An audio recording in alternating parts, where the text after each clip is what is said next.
I'm going to say something really quickly about Ragdale before we start talking. I know that most of you are here because you already know Ragdale, but I imagine there might be some newcomers who are just really interested in this book or this conversation.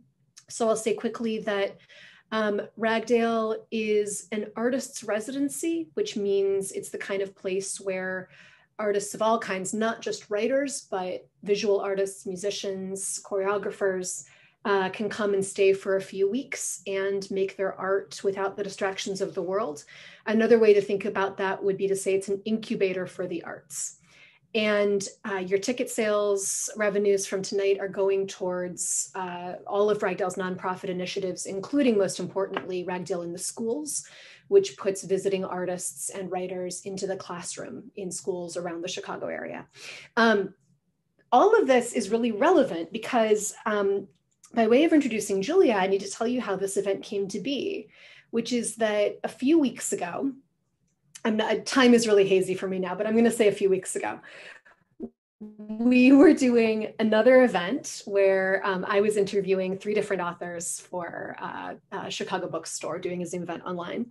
And as we were all chatting before the event in Zoom, before the audience got there, we were talking about Chicago, and Julia said, oh yeah, I love Chicago. I wrote this book at this Ragdale place that's right near you. And I went, whoa, we need to get you to Ragdale, even if virtually, right away, because this is a book that has taken the world by storm. This is a National Book Award finalist. She wrote this at Ragdale. We need to hear a lot more about this. So yeah, thank you, Gina, for the see, my ring light is so bright that you can't see anything because I'm there. We'll put it back there. Julia, it's so great to have you with us.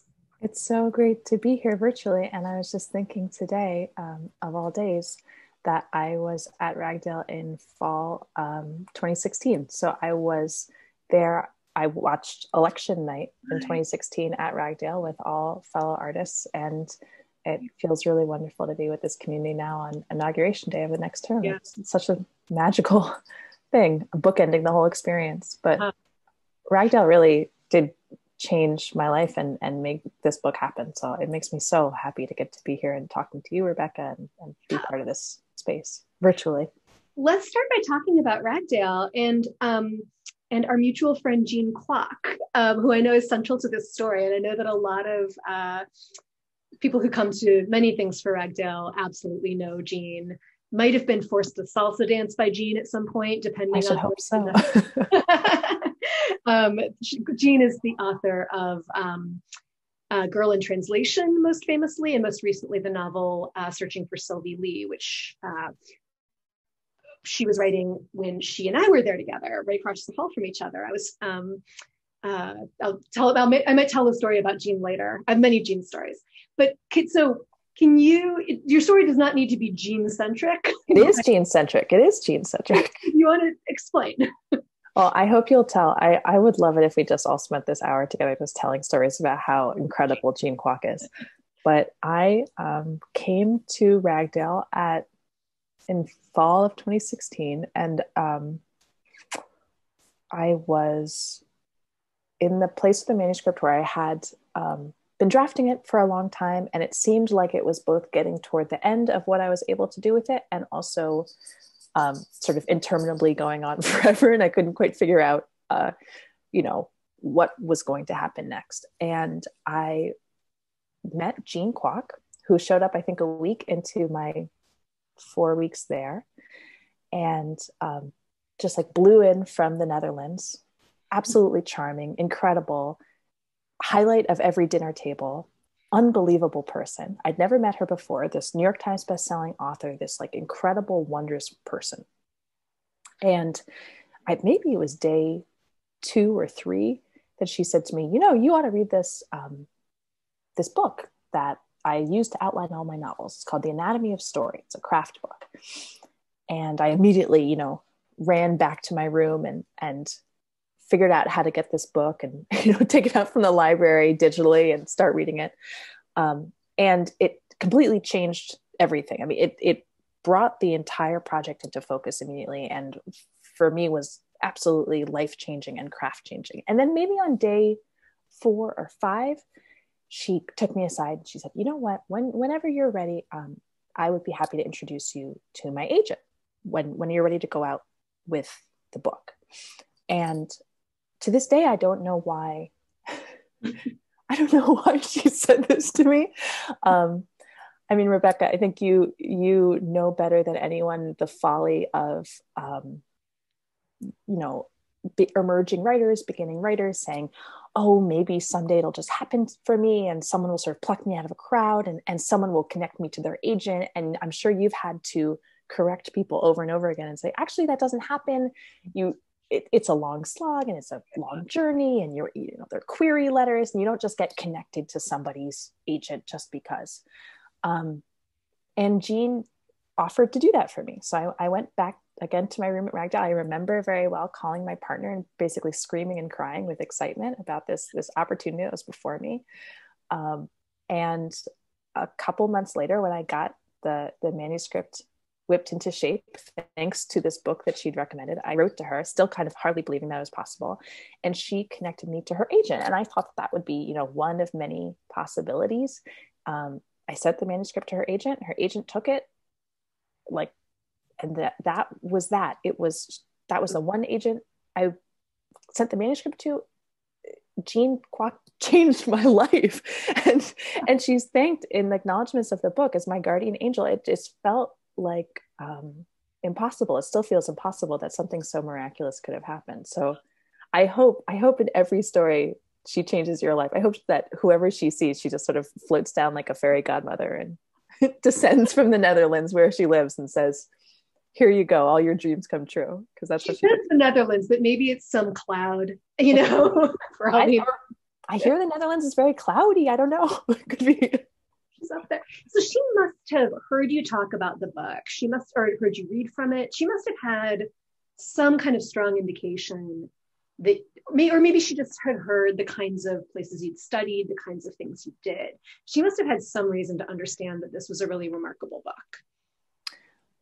I love your generosity of spirit there. I'm thinking back on these moments. I think we got along very well. And one big reason we got along was because we used the same computer program to, I remember us connecting a lot about that we used the same word processing program to write.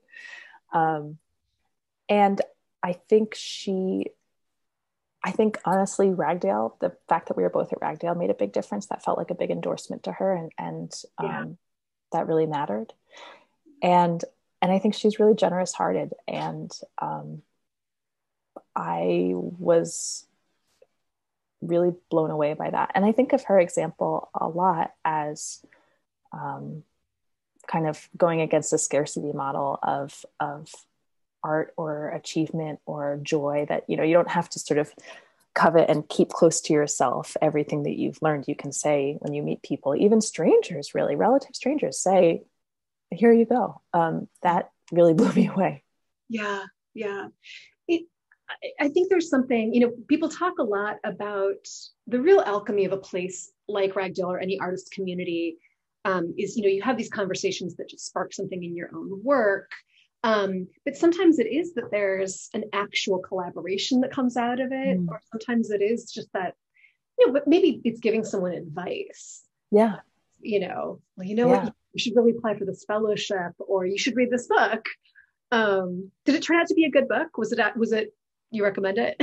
The outlining book? This book that I have on my shelf directly behind me at all times, that is, I'm obsessed with this book. It's called The Anatomy of Story by John Truby. This is a Jean Kwok signature recommendation. And now, quite literally, I not only did this book completely change my writing, it also really changed my professional life because Rebecca, you also don't have an MFA, am I right? Right. Mm-hmm. So I don't have an MFA and I haven't written 4 books. And so my craft knowledge is quite literally limited to, I give lectures on that are Cliff's Notes of The Anatomy of Story. That's all I talk about. That's amazing. I'm very into this book.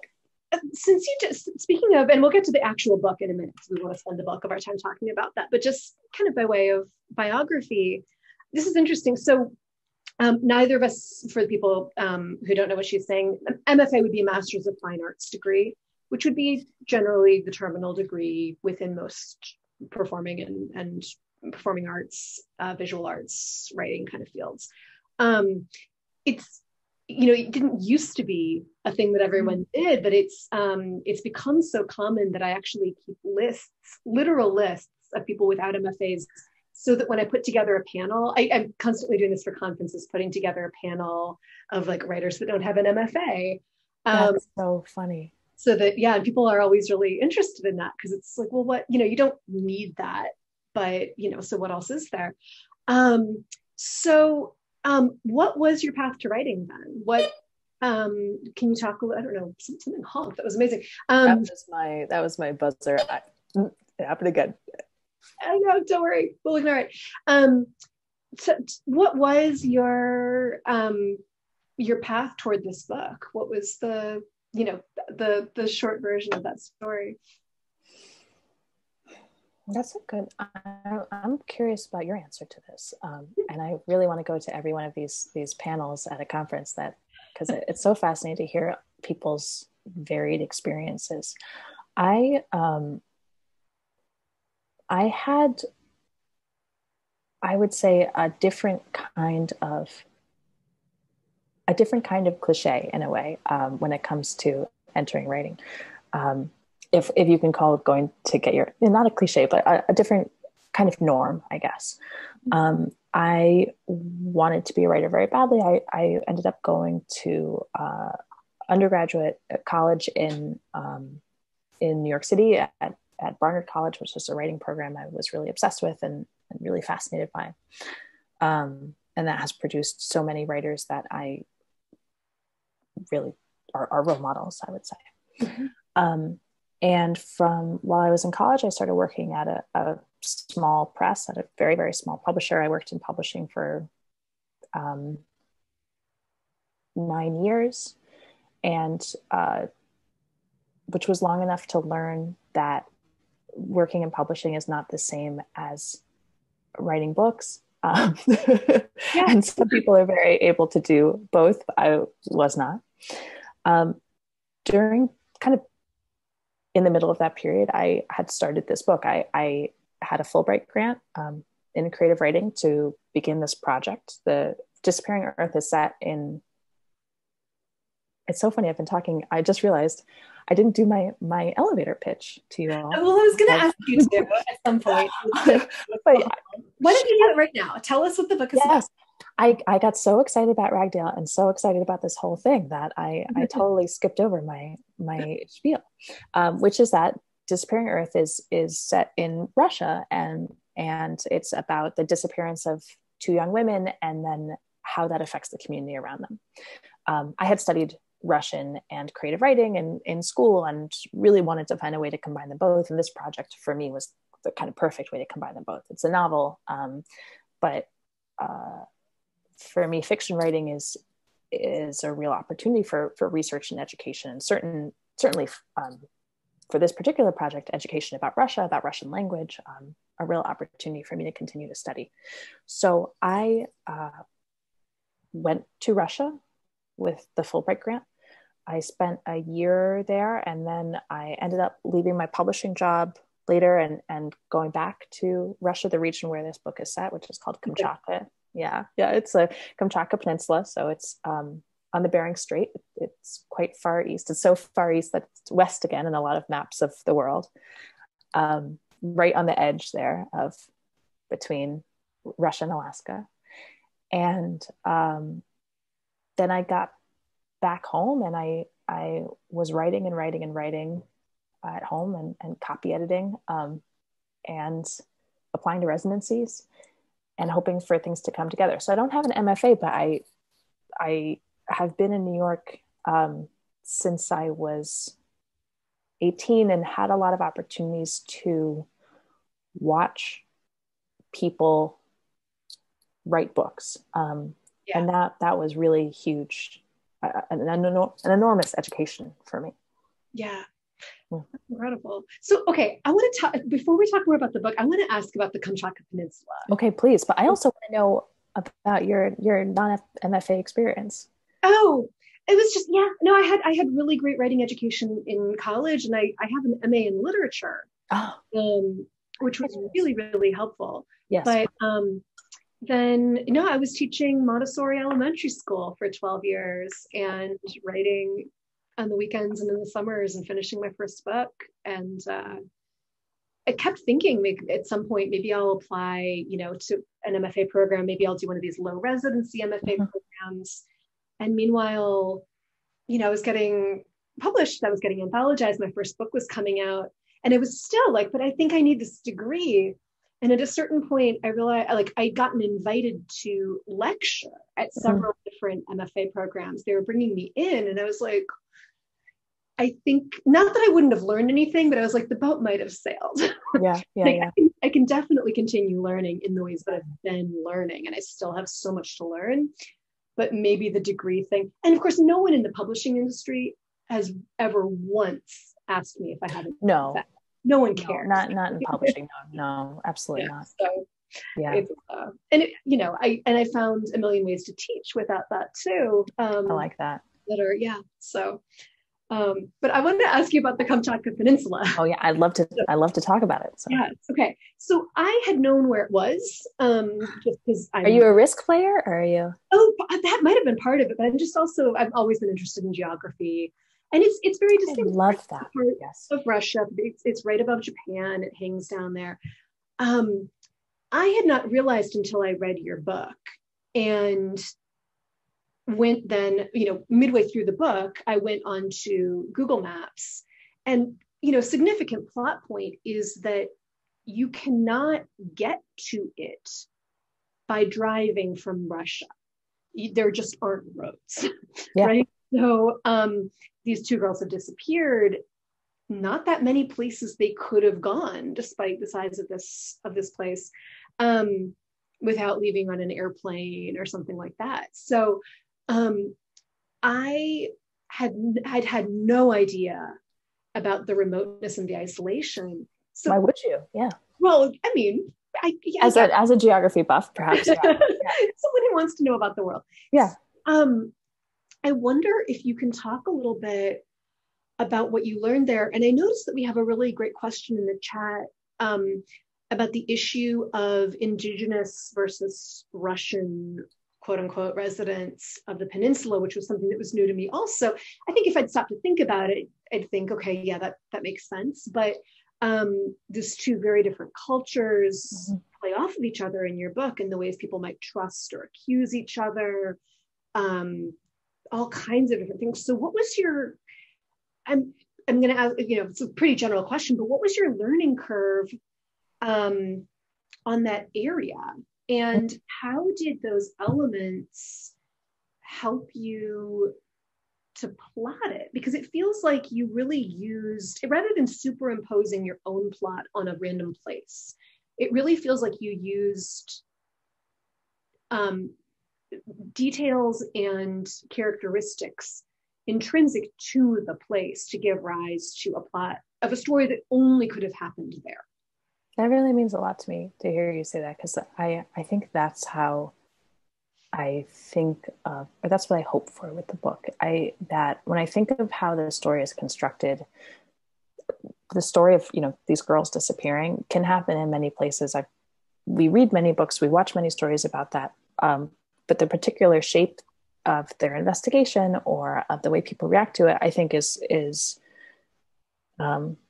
if I had set this story somewhere else, it would look quite different, I think, in its shape and particulars. And that, to me, was a joyful and fascinating experience in the writing. Kamchatka is truly a fascinating and isolated place. And the learning curve was quite steep for me. I learned about it in Russian class. If you sat in the last seat of Russian class, our professor would say, she would say, well, what are you doing sitting all the way there in Kamchatka? Like all the way out there in Kamchatka, you got to come up, move up rows. Or she would say, I can't hear you from Kamchatka. And it was just sort of this symbol for this faraway place. And it really is, I think, I was going to say if we're not from Russia, but even folks who are from Russia, the scale of Russia is extraordinary and hard to hold in our heads, I think. So even for folks who live in Moscow, it really is hard to fathom how far away and how big different parts of the country are. And Kamchatka is immense. It's a peninsula that's about the size of Italy. It's about the size of California. It's quite big. And it's very, yeah, it's like, I know the Mercator projection like messes everything up, but it's very, very large. And it's very far from the seat of power in Russia, which is Moscow, and where most of the population lives in Russia, which is Western Russia, sort of European part of Russia. So it's a 9-hour flight from Moscow, for example. It's really quite far on the other edge of the country. And because of that is a symbol in college Russian classes for a thing that is far away. And it looms large in the imagination, I think, for folks who come across it. For Russians, it's sort of a symbol of both isolation and beauty. It was a closed territory during the Soviet Union, so it was a military territory. No, you had to have special permission from the Soviet military to go there. So no foreigners were permitted there for most of the 20th century, and even Russians needed special permission to visit. And as you said, it still has no road, like land connections. There's no railway that goes there. There's no road that goes there. So you can't get there by car or by truck. You have to get there by air or by sea. And so it's like kind of effectively this gated island. That was something when I started learning, when I decided that what I wanted to do was come up with a writing project that allowed me to continue to study both Russian and writing and fiction. And I learned about Kamchatka. I thought this place is the most miraculous place. It just seemed so interesting to me. Historically, geographically, I said it looms large as a symbol of beauty because it has been so isolated, and it's naturally incredibly resplendent. It's like New Zealand or Iceland. It's really geothermally active. It's full of incredible wildlife and protected areas. A lot of it is nature sanctuaries. It's a really special place, and I really wanted to go there.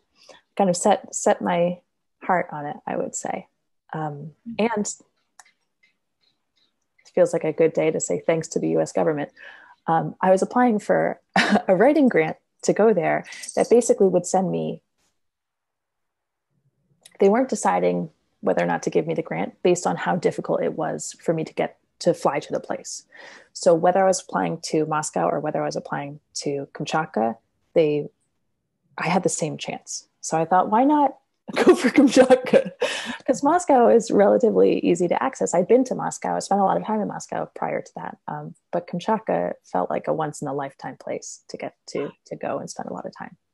And you could get by with the Russian you knew. You could. Yeah,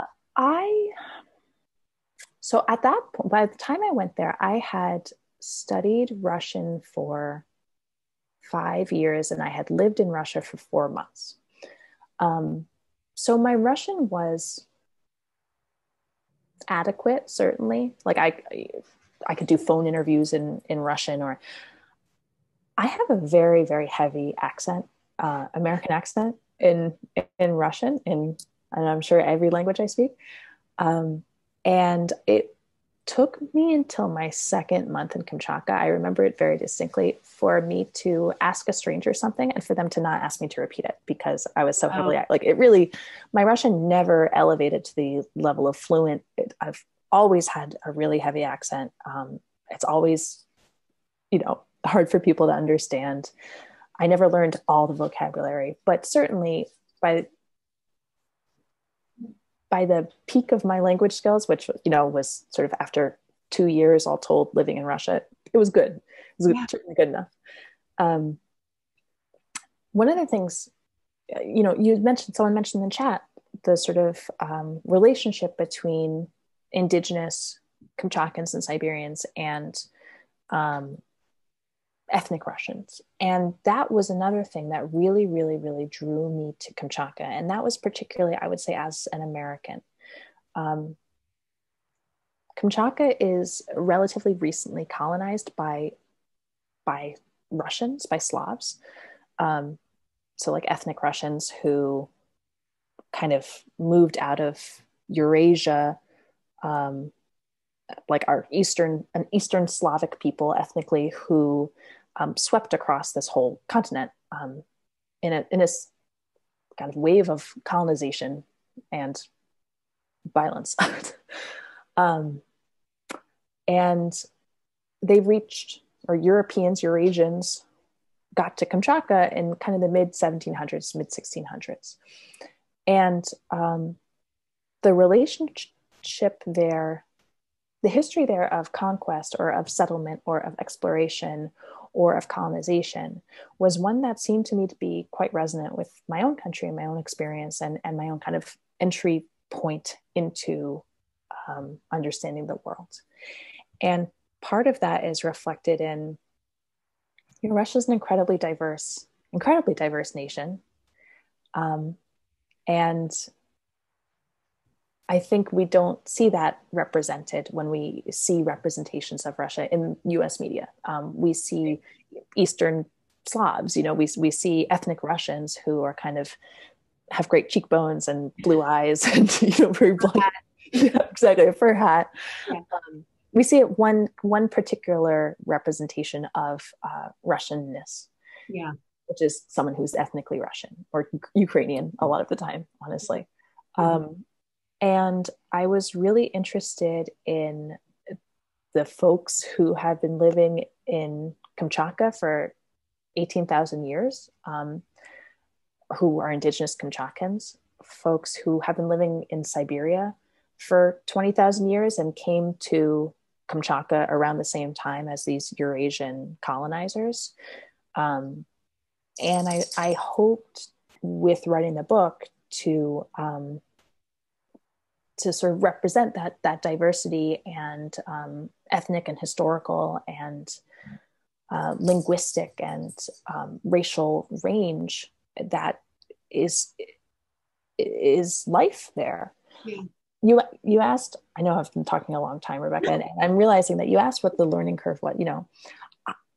Really, in short, I showed up there thinking I knew everything, realizing I know nothing, and then trying to figure things out from there. But it was a lot to learn for me, not only about Kamchatka and about Russia, but about America and Americanness and everything. Yeah, that makes a lot of sense. Well, one of the reasons that you were able to get at so many layers of life in Kamchatka is that this is really a polyphonic novel. This is, every chapter is a different voice. Maybe one repeats in there, but every chapter is a different voice. And you're telling, it's not what I would call a novel in stories. Sometimes people do this, and some of them are brilliant, but I think it can fall off a cliff really fast where people it's really a story collection and they're trying to kind of pass it off as a novel by putting them all in the same town or something. It's a great story collection. It's not a novel, man. This is a novel. This really is a novel. It has a beginning, middle, and an end. There are arcs, there are through lines. The characters are deeply connected, some more than others. But you were able to do so much in part because of this plurality that you were able to get in there. And I'm curious how that evolved. Was that did you start with many voices? Did you start from one place and then realize that you wanted more layers? Such a great question. And I love the terminology around what is or isn't a novel is so hard, I think. And I'm not judging what is or isn't, but this is. No, I know. I love that you say that because sometimes I quite honestly, I thought of it as a novel in stories for a while. Well, I'll tell you what the evolution was. By the way, my cat is playing with a jingling bell toy. So you're hearing really charming. Okay. We're hearing all the bells, all sorts of bells and whistles are going off in this apartment right now. I saw Regin's cat before, and I was very just all the cats are showing up. I came to Kamchatka knowing only that I wanted to write fiction set in Kamchatka, and that I wanted a book length work.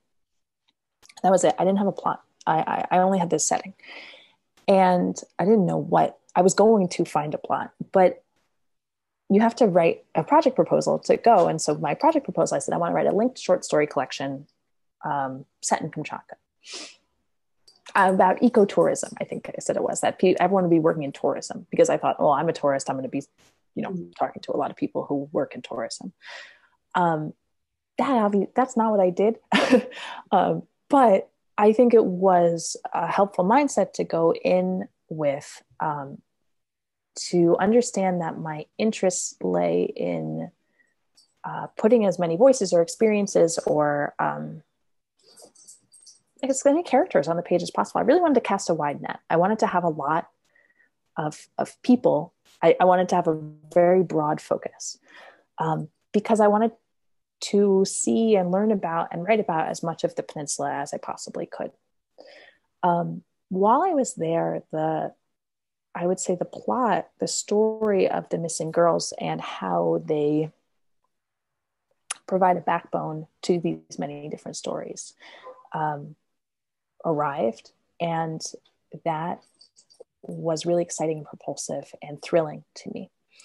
And I started drafting with that in mind, but I still thought of it as a linked short story collection. And then I thought of it as thematically linked through loss, basically, that everyone, and you can see some holdovers of this in the book, that in every chapter, someone loses something. So maybe they lose their temper, they lose a friend, they lose, there's a chapter where someone like loses a car antenna, sometimes it's quite overt an object. I wanted that to sort of echo or resonate with the girl's loss that is in the background the whole time. I finished the first draft and I looked at that, and this is already a couple of years gone by, and realized that the girl's disappearance was something that I was very interested in, and I wanted to be more explicit on the page. And that a lot of tools were in place. There was a lot of ways I could make it more explicit because the whole structure was already there. The book is set up. The book basically takes place over a year. So the girls disappear in our first chapter, and then every chapter that follows is from a different person's point of view. And time too. Yes. So each one is a month after the last one. It's linear. It's all in the same place, and some of the characters know each other. And it is intended to have an arc that is like where we begin, ask a question, and it's designed to answer that question at the end. And when I read that, I thought, well, this doesn't have to be a linked short story. I mean, there are a lot of pieces in place here for it to be a more woven together, more cohesive novel. So I started drafting it and thinking of it as a novel in stories. I was like drafting it with that sort of framework in mind. In summer 2016, which is this is the moment right before Ragdale, exactly. Like, this is when I came to Ragdale with the imperative to redraft the whole manuscript and figure it all out.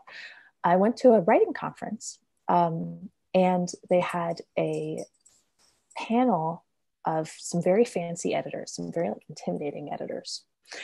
And someone asked about novels and stories.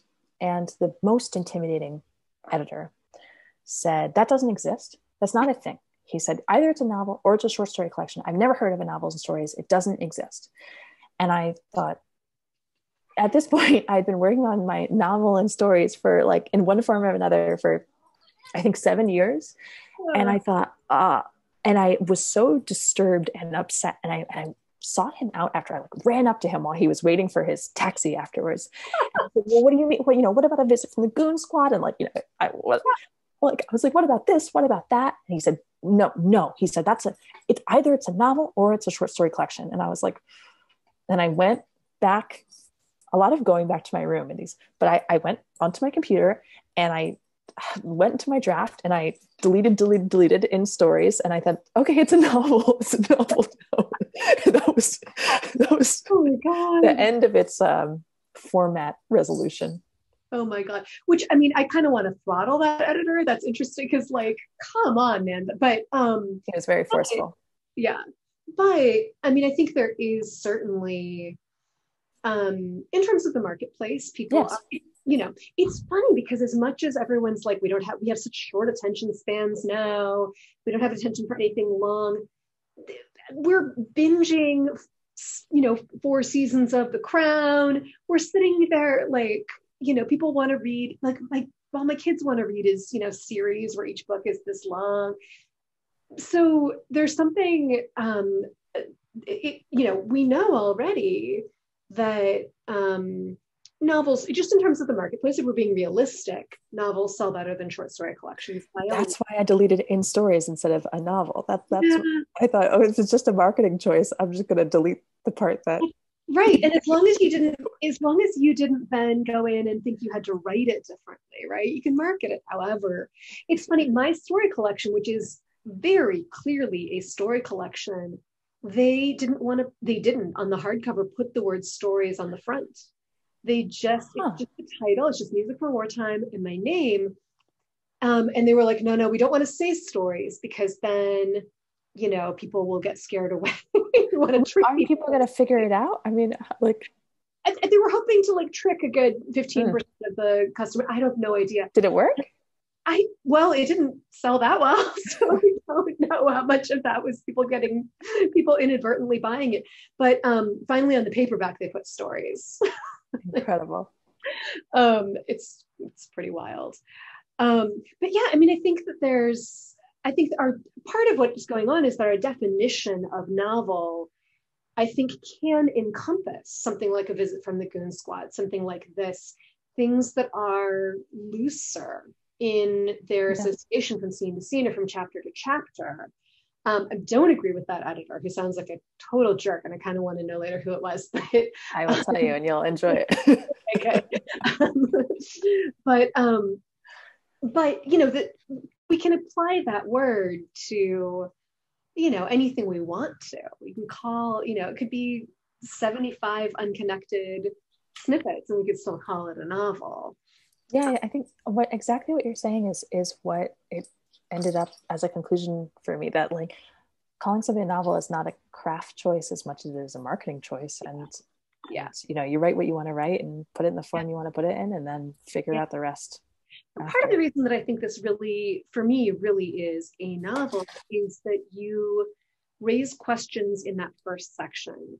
And this is a no spoiler zone very much. People have been good in the comments so far, but you raise questions in that first chapter that are then answered by the end of the book. And you raise questions along the way too. Like there's another disappearance that had happened a few years previously. Things happen with that. Those seeds are harvested later. And those long arcs to me are what really make it, it's not, for instance, the kind of thing where you could just read the chapters out of order and have the same experience. Yeah, I hope not.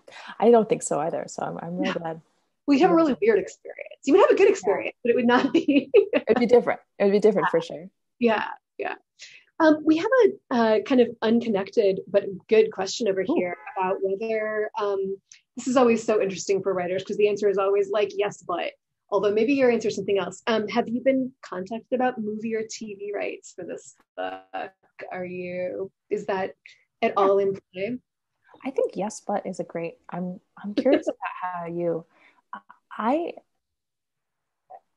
to me, this is my only book and my only experience. I don't know how it works. And in my very limited experience, it is very easy to very easy. Many things get optioned. Many things. Yes. So it's easy to express interest, but what that means, I don't know. It seems like as miraculous as having a book published is, it seems to me very much more miraculous to have a TV or a movie. You don't need people's schedules necessarily to line up to publish a book, or you don't need, this person to be doing X, Y, and Z in the right country on the right day in order to publish a book. I don't think. No. But it seems like for people's experiences turning something into a movie or a TV show, it is different. It seems very complicated. So yeah, no, there's I have so many friends who this is actually another Ragdale friend who I won't use her name, but someone who's, because I don't know how public she is with this, someone who's been a bestseller with multiple books. Yeah. And finally one of her books got made into a pretty prominent movie. Wow. But every single one of her previous books had been optioned, meaning someone buys the rights to maybe make it, and none of them had been made. And she was telling me at one point the closest she'd ever gotten was Halle Berry was on the airplane. Like everything was in motion. Halle Berry had boarded the airplane, was sitting in first class, getting ready to fly to whatever set. And someone dropped out, and then someone else dropped out, and Halle Berry gets the phone call, and they're still at the airport, and she gets off the airplane, and the whole thing. So it's like this. That makes me want to barf. That makes me want to barf. Right? And it makes publishing look like systems analysis or something. Like it makes publishing look so sane and predictable that you could, even as wild as everyone's couple of years here in publishing have been. Someone else, Richard Santos is a wonderful writer, as long as it's the same Richard Santos I'm thinking of. And even if it's not, he's probably still a wonderful writer. But I think this is Richard Santos, the wonderful writer from Texas, is asking if there was a soundtrack for the novel or songs that influenced your writing.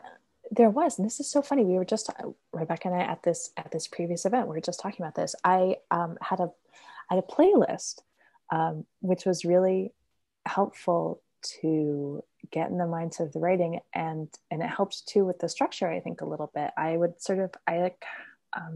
assigned a song to each chapter, or each character in a chapter. Really? Each character in a chapter is too much to say, but I made a playlist of this song or these couple songs go with this chapter, and then I would listen to the whole thing through and think, does it flow? How's the mood? Is it too jarring to go from this very heavy chapter to this very light one, or how can I adjust it? And I would think about it while I was listening to the playlist. It was really fun, and I find myself doing that now with new projects. I also find it really nice to sort of, just mood wise, just get in the mood for writing sometimes when kind of transition in. Were these American songs, Russian songs? Yeah, they were mostly American songs. I think there were one or two Russian songs on there. Yeah. But yeah, and very much to my taste. There's a lot of Sia on there, who I'm a big fan of.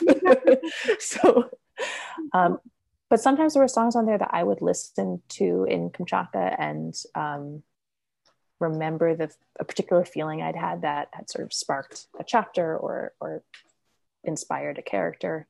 It was very fun.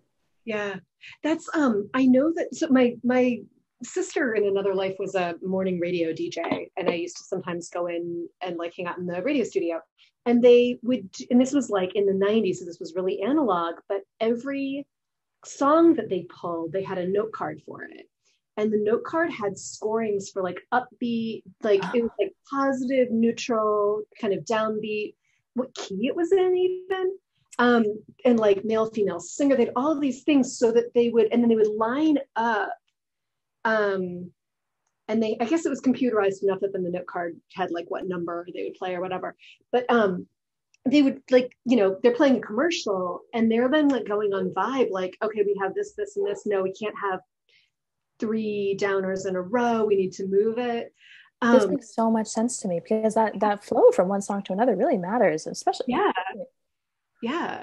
It's also, when I was putting together my story collection, this is really maybe very silly, but maybe not.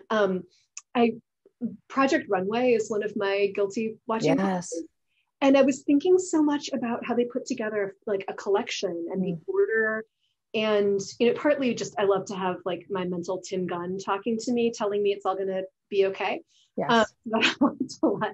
But just the you start with something huge, you end with your wedding dress, Yes. And I was applying those principles to a story collection because I didn't know how else to put it together. But those corollaries to other art forms. I love that. And then you have like the sort of themes weaving it all together, the same color, the same shapes or something. Yeah, totally. So someone is asking about your next book, which is always a great thing to talk about near the end of a conversation. I'm assuming, this book came out in 2018, correct? 2019. It's so confusing because 2020 just feels like I keep on trying to think of last fall and I'm remembering fall 2019. It just 2020 is like for time warp. That happened this year went by weirdly fast, and it's so different from everything that was. Time markers. Yeah. But anyway, I'm assuming that you are working on something new. Yeah. I know different writers have different rules for talking about what they're working on. What do you think? Can you tell us anything? I'm working on a new manuscript. It's been going slowly because a lot of this past year I was working on being pregnant and then having a baby, which was new news for me, first time experience for me too. And I found that mostly what I did during pregnancy was watch cooking videos on YouTube and not really hammer down into the creative process.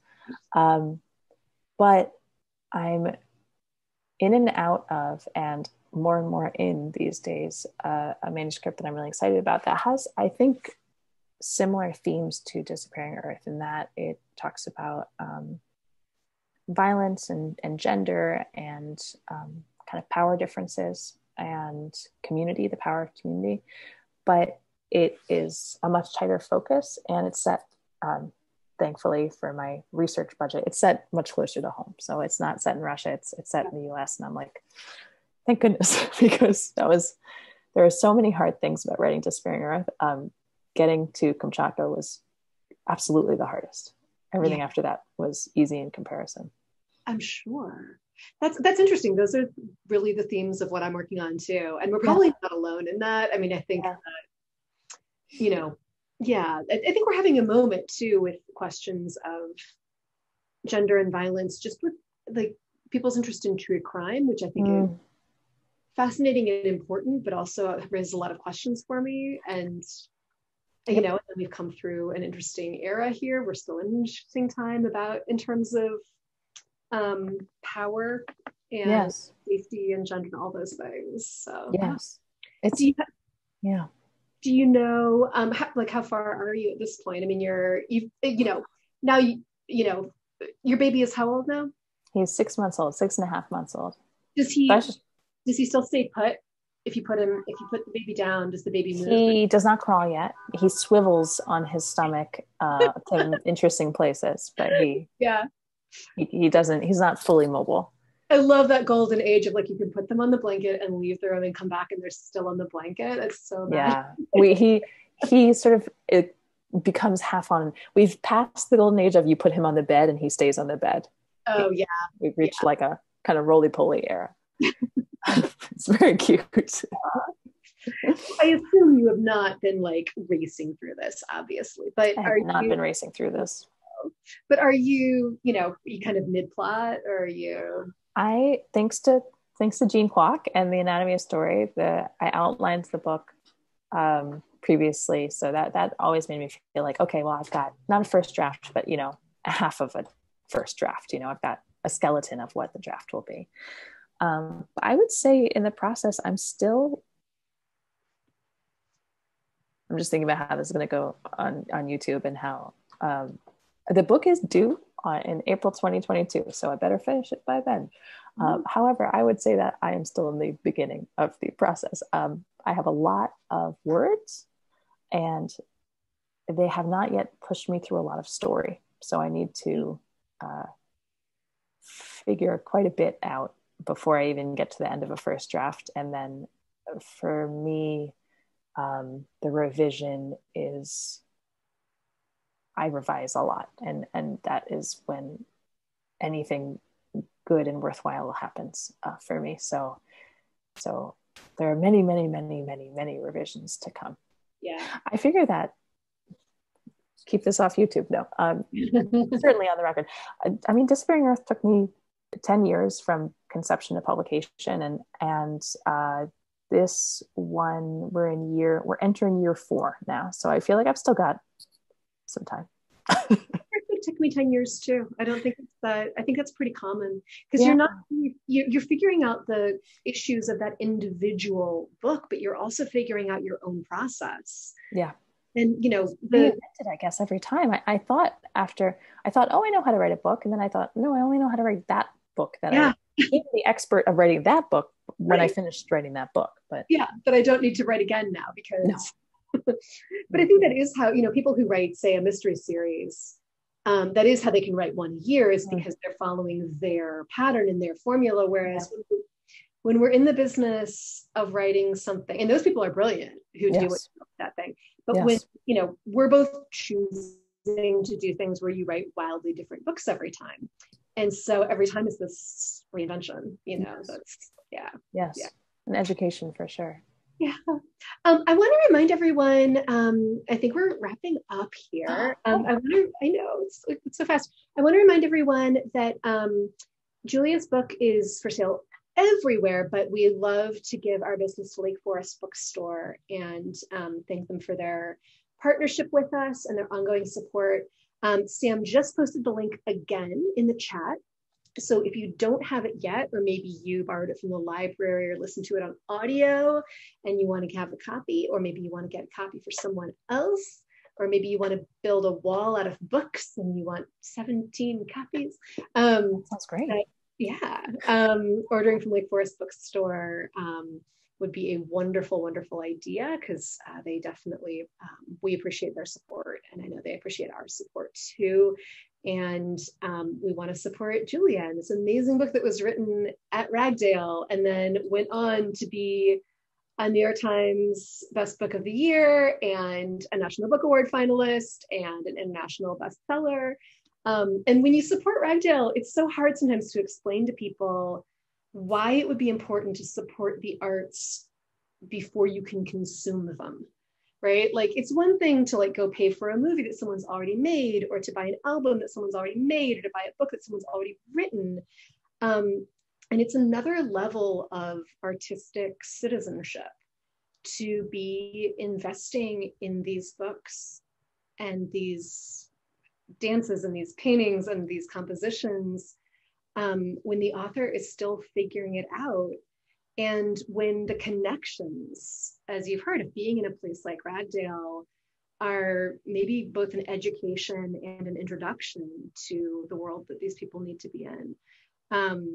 The last one of these you guys were hearing Alex Kotlowitz talk about writing his first book at Ragdale, and he's gone on to this tremendous, tremendous career. It wasn't obvious when he was sitting there working on his first book that was who he was going to be. So I think this is another wonderful example of that. And thank you for your continued support of Ragdale and for your continued support of these books once they're out in the world and you can buy them at the Lake Forest Bookstore. Thank you all so much. Sam, do you want to, are you wrapping up by saying anything, or just? No, I have everyone on the gallery view, so people who are on video give you a chance to get on the video for posterity, and so you can give a little wave. And people who aren't on video, I would highly suggest that you enable video right now. Yay, there's some people are. Hey, Naomi. And so just happy to kind of share some space for a brief moment with everyone. And thank you so much for attending the Ragdale Talks, and stay tuned for February's event. We're going to try to do this on a monthly basis. Right on. We appreciate you all. Yeah. Rebecca. Thank you, Rebecca. Thank you so much for such a wonderful conversation. Thank you, Julia. Thank you for this wonderful evening. And I realized that I have a painting of Ragdale from an artist that I met at Ragdale here somewhere on my bookshelf. I can't find it right now, but send a picture later and they can put it on Facebook or something maybe. I got to. Thank you all so much for having me. What a special night. Thank you so much. Bye, everyone.